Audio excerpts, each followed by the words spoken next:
Welcome, everyone. This is our panel on the ripple effect, how we pass down our feelings of confidence. I am Margaret Wheeler-Johnson. I'm the deputy editor of a little site called Bustle.com that you may have heard of by now, we hope. We are a platform for young women to write about pretty much anything they're passionate about, but we group that into news, entertainment, lifestyle, books, and fashion. And I'll keep our bios for our panelists brief because they're very distinguished, but we have a very rich topic to discuss today. We have actress Zosia Mamet, who has had a very distinguished career at a very young age, but I think we'll just introduce her as the beloved Shoshana from Girls. I think most of us know her that way. So I'll leave it at that. There was also her role as Joyce, Peggy's lesbian friend in Mad Men, which was a very different role, but also highly enjoyable. Leave it at Shosh, though. Then we have Gabrielle Bernstein, who is the author of Spirit Junkie and May Cause Miracles, and an internationally recognized speaker on meditation, wellness, and life change. She's also co-founder of the Women's Entrepreneurial Network, a nonprofit professional organization that connects female entrepreneurs.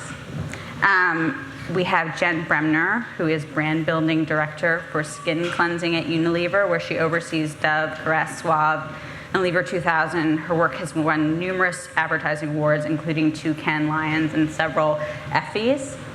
And we have Jen Hartstein, PhD, who is a child, adolescent, and family psychologist in New York, has appeared on The Early Show, The Today Show, CBS This Morning, and multiple other television outlets, and is the author of Princess Recovery, a guide to raising strong, empowered girls who can create their own happily ever afters.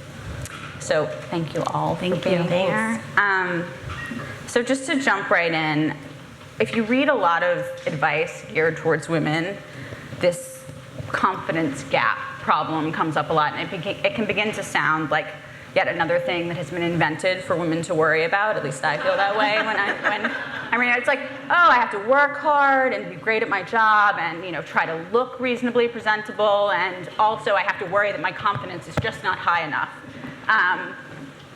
But actually, there was a book published earlier this year called The Confidence Code, written by 2 journalists, that provides just, sort of hundreds and hundreds of pages of research that there actually is a big confidence gap.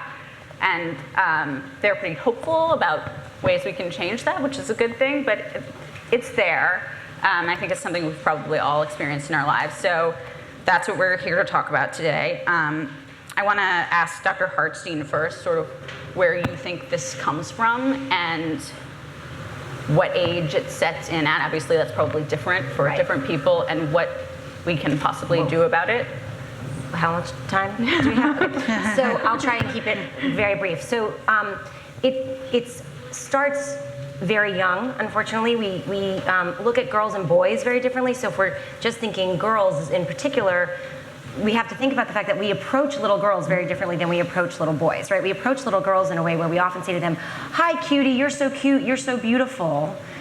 But think about it, do you say that to a little boy when you see a little boy? So the first kind of things little girls often learn are that appearance is very important. So that's a message that they get kind of internally often within the family and externally from the community. And then that gets perpetuated, as we know, in culture, in media, in online, in shows they watch, all of these things, that beauty is the standard and everything else becomes secondary. And if you can't meet this imaginary standard, then what happens? So they get more and more self-deprecating and self-conscious, and their self-esteem goes down. And we see I see at least a big bump in that kind of middle school area, probably 7th and 8th grade, where their bodies start developing, and now they look very different, and they don't know how to handle that. So we have first, I think, have to start thinking about how we talk to girls, just generally, and start that younger, and look at things besides appearance. That's not to say that you're not going to look at a little girl and go, "Wow, that's a beautiful dress," because it might be a beautiful dress, but what else can we focus on?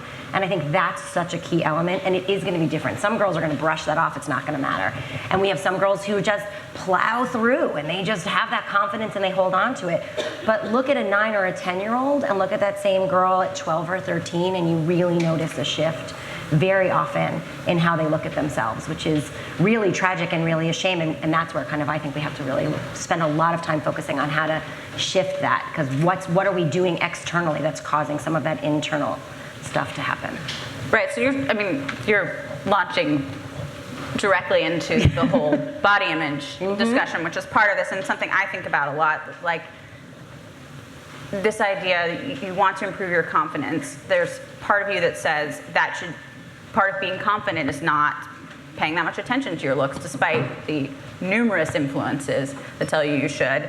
But it's an undeniable part of it. And Zosia, you wrote a piece in Glamour this year about a long-standing struggle with an eating disorder, but that you said was, eating disorders are obviously very complex, but was kicked off or provoked a little bit by a comment you received when you were a child that you were fat. And I wondered if you could talk a little bit more. Now, especially now that you are an actress, you were looked at all the time. How does that impact your confidence, and how has confidence evolved alongside, hopefully improving body image?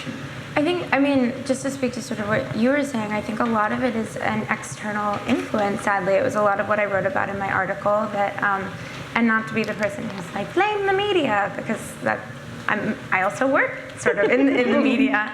But, I think a lot of it has to do with shifting perspectives. Like, my perspective was very skewed at a very young age. My mother told me I was fat when I was 8 years old, when I wasn't.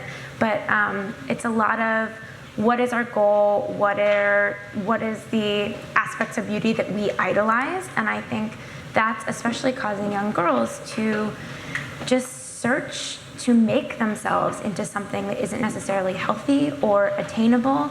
And so their confidence is incredibly low, because they're trying to get to, as opposed to just a place where they feel good about themselves and about the way that they look, they're trying to ascertain this thing that we've put up on a pedestal that is so incredibly narrow. It's not only narrow this way, but it's a very narrow vision of what beauty is. And so I think that's engendering this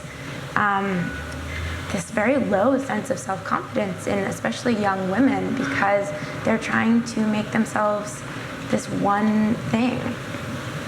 And how have you sort of been able to shut that out, even as an adult? Especially working in the entertainment industry. It's incredibly difficult.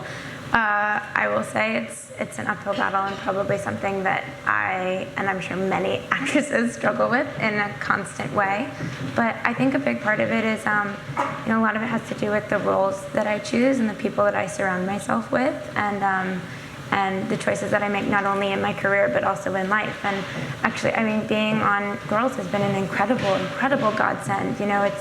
It's a platform that is very, it's very bearing in many ways, which has been challenging in and of itself. But I feel like at least Lena and our writers and our creators have chosen to do that in a conscious way that is trying to show young women when they are naked and bearing all in a way that's realistic, as opposed to something sort of almost mythical in a way. I think often in the entertainment industry we see these women who are like almost a vision of perfection, or what we've called a vision of perfection, and so then we look at ourselves and we see all of our imperfections. And something that we also often forget is that there's an incredible amount of lighting and makeup and retouching that's happening, and I'm guilty of that myself, But I think something I've tried to do is share my experience in an effort to try and empower women,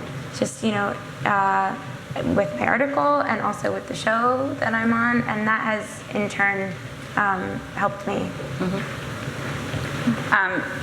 Jen Bremner, Yes.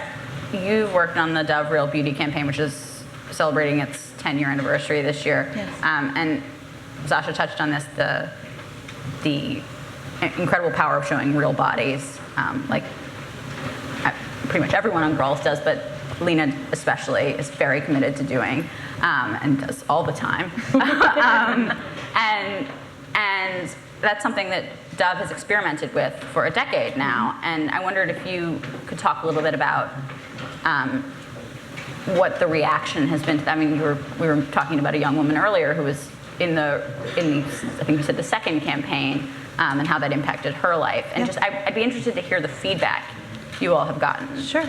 So we started this work about 10 years ago, and it was really grounded on a piece of research where we found out that only 2% of women would describe themselves as beautiful, and the impact that has on lots of their confidence and their self-esteem and how they would put that out there. So that really sparked a mission for us and created a campaign where we wanted to expand and make a more diverse view of what people look like and what women look like, and that started 10 years ago. And as we're looking back at, we're hitting our 10-year anniversary, and we wanted to sort of see how bodies and how people's views on the definition of beauty had changed over that 10 years. We did a piece of research to find out that, encouragingly, 62% of women now feel responsible for defining their own definition of beauty. 10 years ago, that number was at 23%.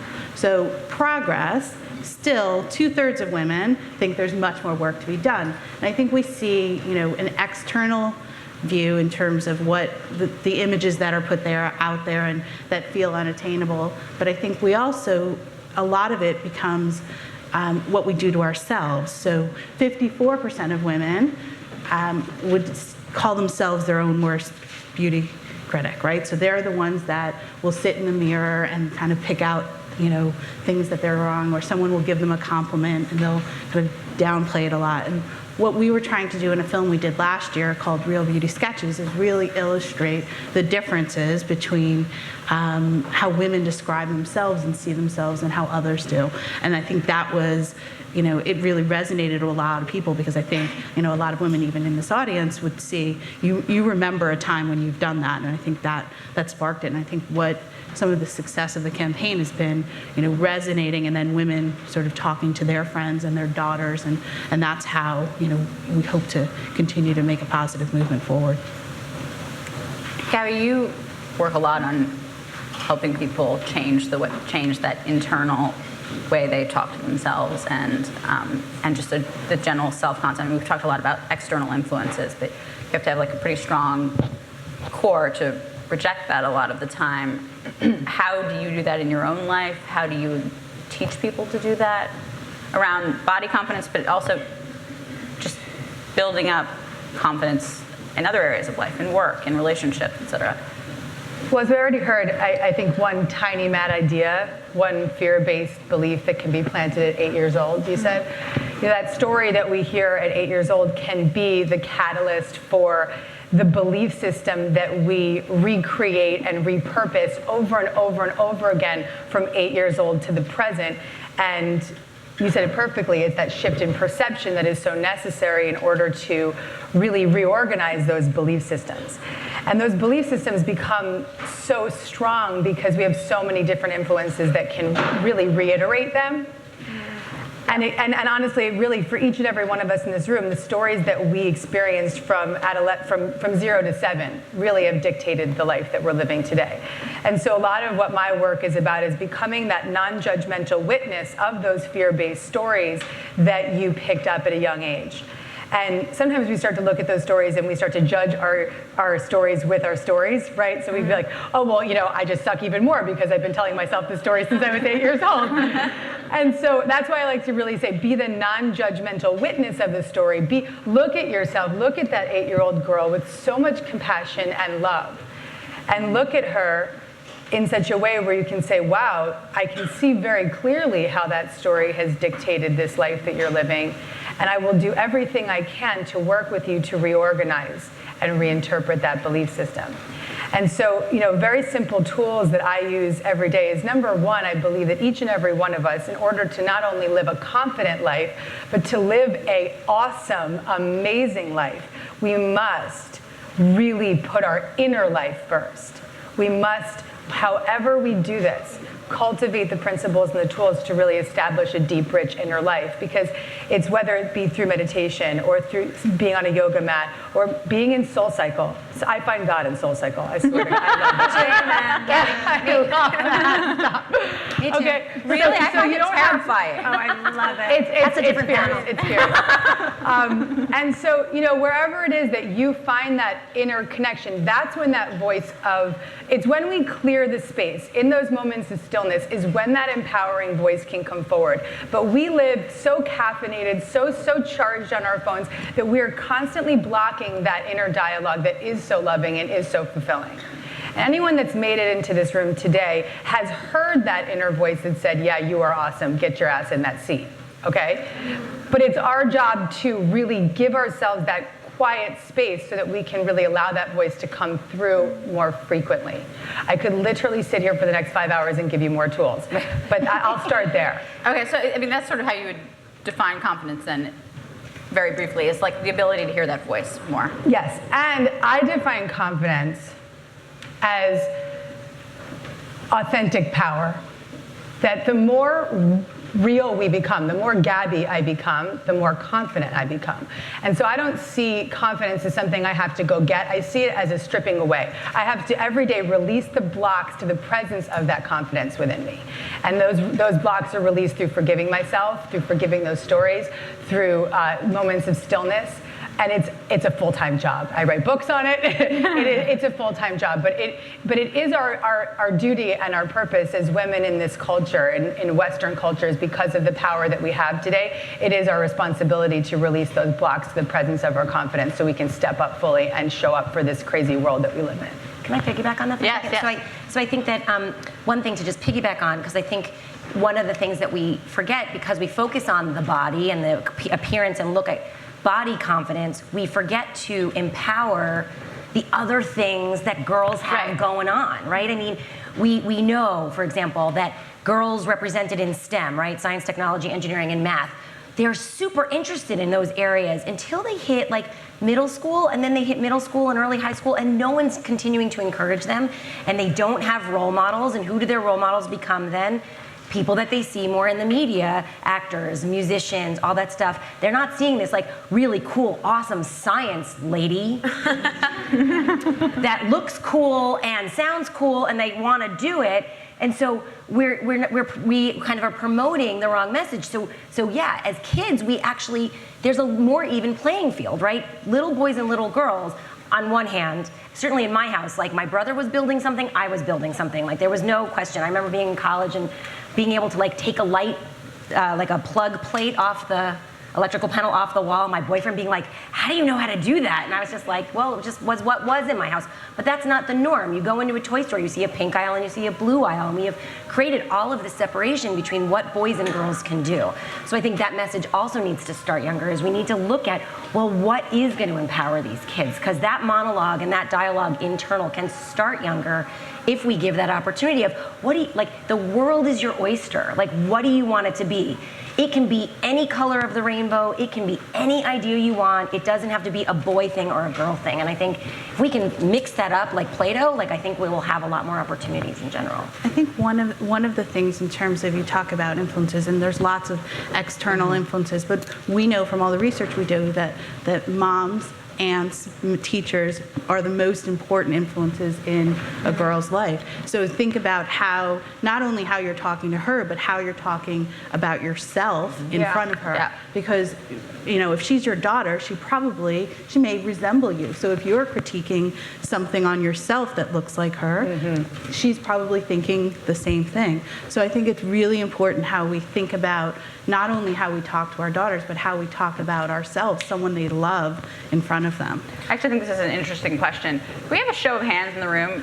When you were a child, who here heard your mother, another adult woman around you, criticize her something through the way she looked or her performance in some way? And who felt influenced by that?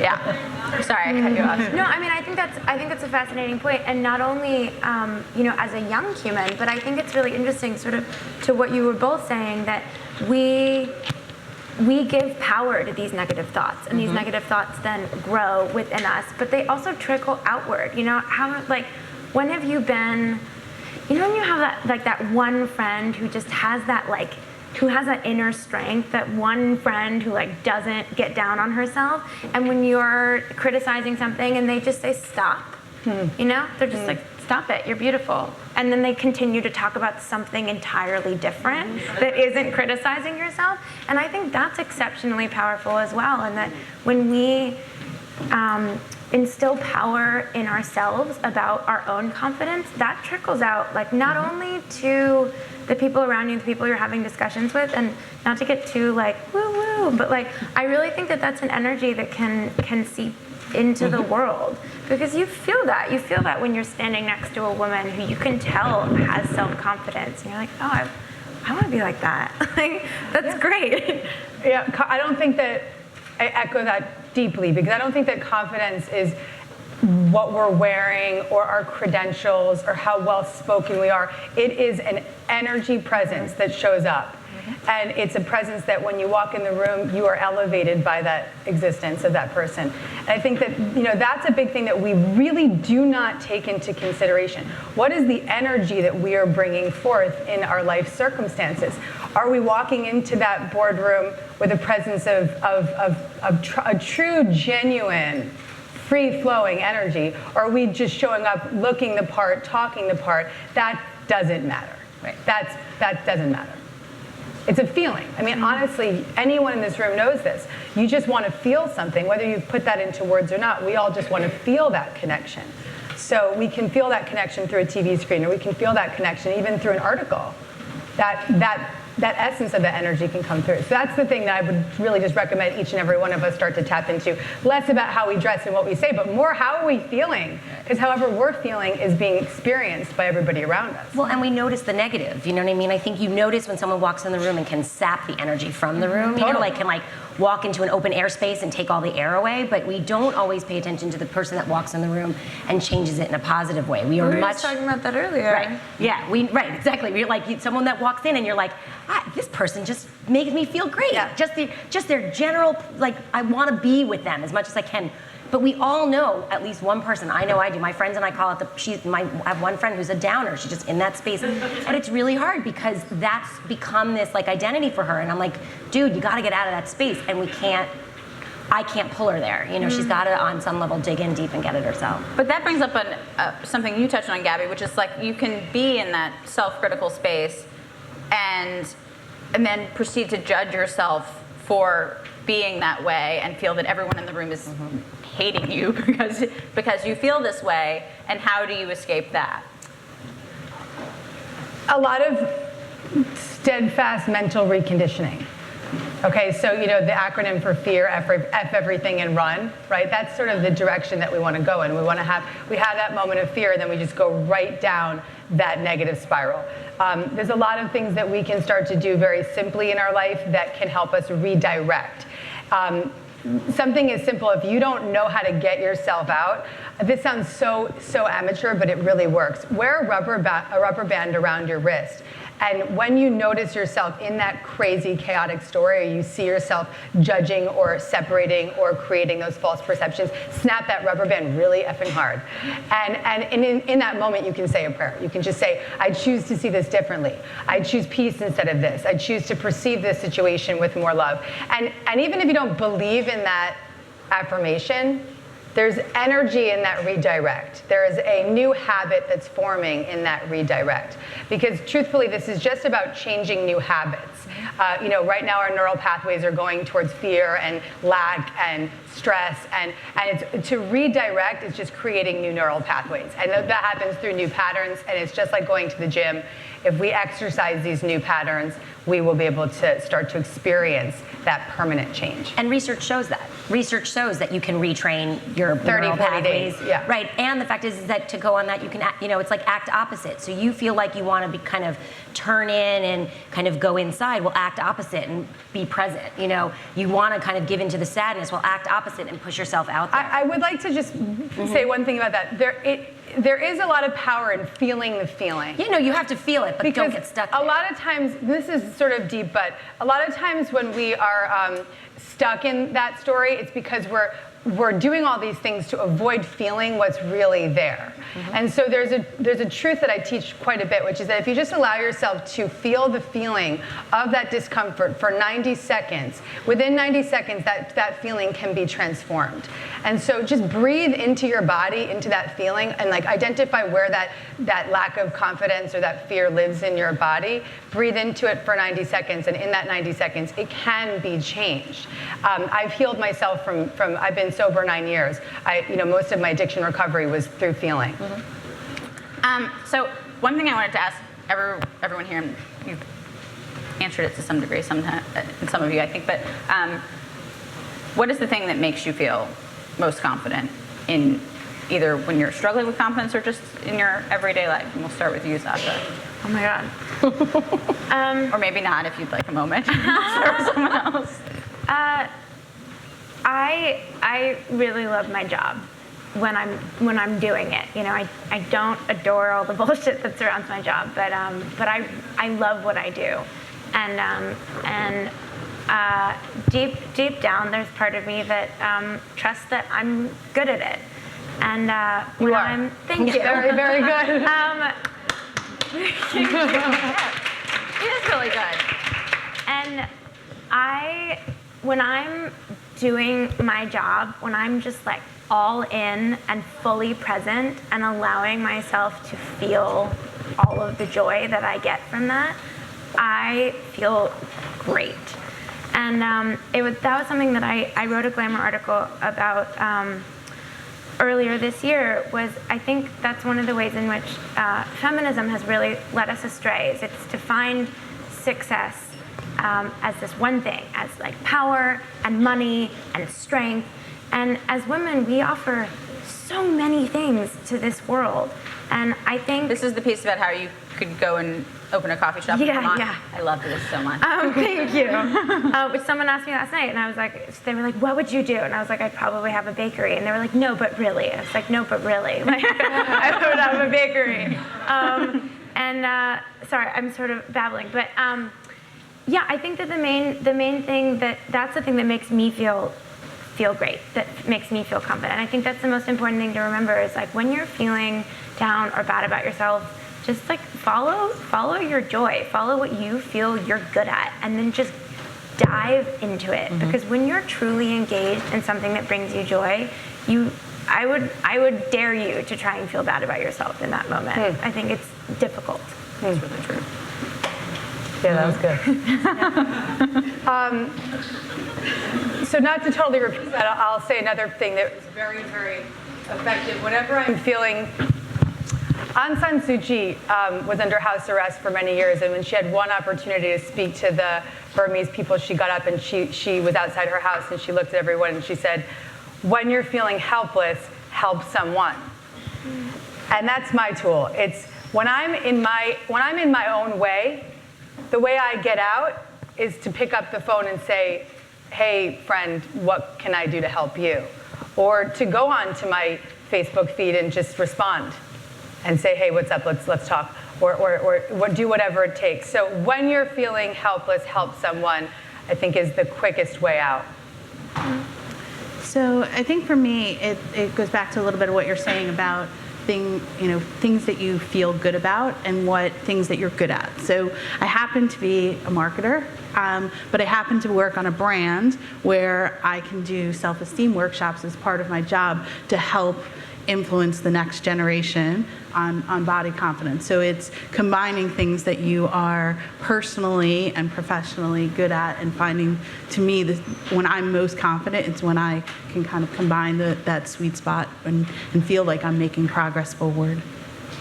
I'll be really fast because I know we have to wrap for questions. Anyway, so I would echo all of what you said, and I think the other thing that I have done for myself over the past 2 years is really, and that's actually really helped my confidence, is I have made sure that despite the fact that I spend many of my hours giving to other people and listening to other people's stories, I take at least an hour every day that's just mine. So, and that has really helped me build my own sense of confidence, because I can do whatever I want with it. I can go to SoulCycle, I can take a run, I can walk with my dog, but it's very protected time for me that I will not schedule appointments, I will not schedule anything. Like, it has to happen. I think that has allowed me to just give back to myself, which has allowed me to kind of blossom in some of that confidence. So giving yourself that makes you Absolutely.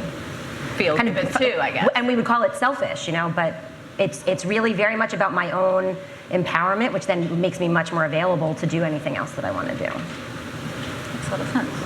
Okay, now we'll take questions from the back there. Thank you for your patience. Sure. I just wanted to say, I was talking through our internal self-talk, but I think it's really important how we talk about women generally. Rather than talking about women as an issue, I think we need to start talking about women as a solution. Margaret wrote a piece that said that there's really no problem in the world that if you just have women, you can't solve. And that's actually true. I mean, there's data that shows that you add one woman to an all-male team, and the collective IQ of that team may go down, but its performance will go up. If you have a critical mass of women on the board of directors, compared to companies without women on the board of directors, it will outperform in 3 key ratios in return on equity by as much as 68%. There is not a problem that can't be solved by adding women. And when we talk about ourselves as a solution, instead of talking about women's issues and women's problems, I believe we change the dynamic significantly, both in terms of our internal self-talk and the external talk about us. That's all I have to say. Agree? I think we would all agree with that. Yeah. Thank you. Right here in the front. First of all, I just want to say that the Dove campaign is why I'm here. It really, honestly, Thank it's you. one of the reasons why I'm here. It really showed me that purchase is more than the message of buying a body, it's more an source of inspiration. And my question is, the advertising, marketing, entrepreneurship realm is open to everybody. It's very male-dominated, and the culture is very masculine. What advice would you have for young women trying to break through that? Break into advertising and specifically? Entrepreneurship. I'm not sure. Well, I would say probably 2 things. One, find good mentors in your life. So talk to women who have been there. Talk to anyone who's been there, but talk to women in particular who probably have broken through and done things and can help you along the way. I think come to organizations and do things like this where you can network and meet more people. I think that's the piece. And then really, honestly, it's about also believing in yourself and having, we talked a lot about confidence, have the confidence when, that you are and your ideas are what's going to continue to move forward, it may not work the first time, but, having the confidence to keep pushing forward and keep going. Good luck. Thanks. For me, especially being early in my career, I've kind of seen a few things. And one of the things that I've seen is, while it's important to have confidence and while obviously it's something we should strive for, when we do exercise confidence and show our strength, it's sometimes not exactly Well received. And this recently, in helping someone negotiate salary, well, we as women always talk about the salary gap, the fact that women don't make as much as men, but part of that issue is that when you're getting a job, women, for whatever reason, have an issue with asking for that, demanding for that salary, demanding for what they think that they deserve, whereas sometimes men don't. And, when we do things like that, it kind of underestimate or kind of just, weakens our ability to make that salary that we deserve. And then when we do demand that salary, it's not always well received, or it's like she's very domineering, or she's just cutthroat, like she doesn't care. And that's not always said by men. It's sometimes actually said by other women. Right. So how do we I want to dive into this so deeply. get into that? Okay, Because so there's 2 things that you said that I want to highlight. Show our strength, right? You said something about we need to show our strength. And then you said something about prove our worth or something like this, or demand our fee, okay? So I think that there's this huge misperception around what confidence is.